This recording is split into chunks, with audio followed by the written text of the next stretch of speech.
رصاص هنا في يعبد، النتيجة 3 قتلى و15 جريحا، بينهم 7 في حالة الخطر، بالإضافة إلى حرق 4 منازل.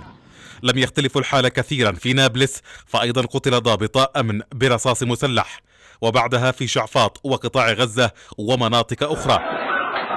الشجارات التي وقعت في الأيام الماضية دفعت الرئيس محمود عباس إلى إعطاء أوامر مشددة بالبدء بحملة أمنية للجم هذه الظاهرة والبدء بجمع السلاح غير المرخص. عمليا بدأ العمل في عملية جمع الأسلحة، وهناك كميات تم ضبطها وهناك أشخاص تم إلقاء القبض عليهم. هذا العمل سيستمر حتى يتم القضاء وجمع كافة الأسلحة المنتشرة بشكل غير مرخص والتي لها تأثير على السلم المجتمعي والأهلي واستخدمت في الشجرات والمناسبات وغيرها. هذا الأمر يمنعه القانون. بعض الفصائل الفلسطينية طالبت السلطة الوطنية بإجراءات فاعلة وسريعة للقضاء على ظاهرة انتشار السلاح، وأخرى تطالب بضرورة استعادة ونشر الوعي النضالي والوطني في المجتمع الفلسطيني كأسلوب لوقف هذه الظاهرة.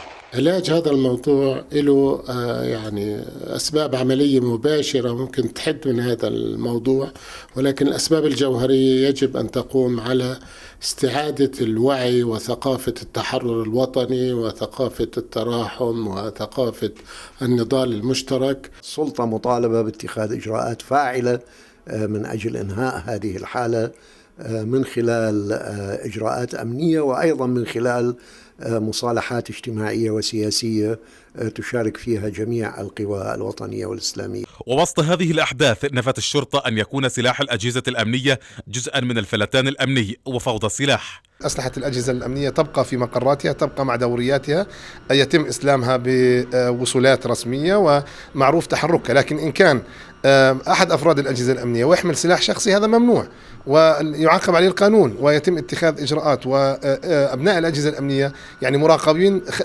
ضعف مراقبة المواطن العادي. ومن جانب آخر طالب البعض بضرورة أن يكون هناك قيادة مجتمعية وتفعيل دور الجهاز القضائي حتى تتعزز ثقة المواطنين بالقانون. هو طبعا أيضا يعني الضعف، ما نشهده من ضعف في فعالية الجهاز القضائي، تراكم الإشكالات غير المحلولة، عدم قدرة الناس على الوصول إلى حقوقهم بالطرق الحضارية والإنسانية، ربما يدفعهم في بعض الأحيان إلى هذا، وهذه مسؤولية كبيرة.